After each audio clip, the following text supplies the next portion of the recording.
In today's video, I'm going to teach you how to find my ETrade routing number.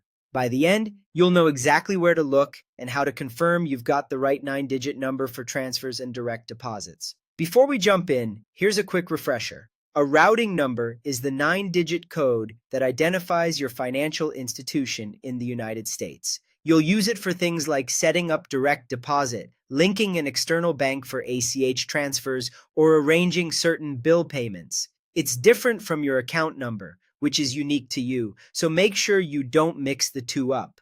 Once you're signed in to your ETrade account on either the website or the mobile app, start by heading to Profile. On desktop, you'll usually find Profile at the top of the page.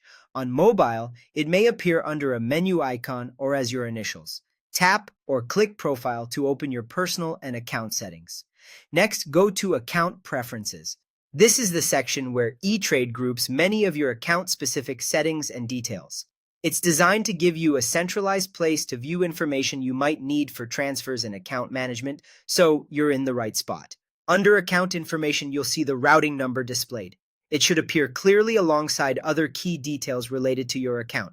Take a moment to confirm it shows 9 digits and that you're viewing the information for the correct account, especially if you have more than one.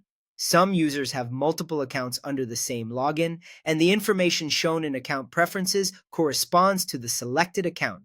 If you plan to copy the routing number for a form or an online setup, it's a good idea to copy and paste carefully or read it out loud once to verify every digit. A single transposed number can cause a failed transfer or delay.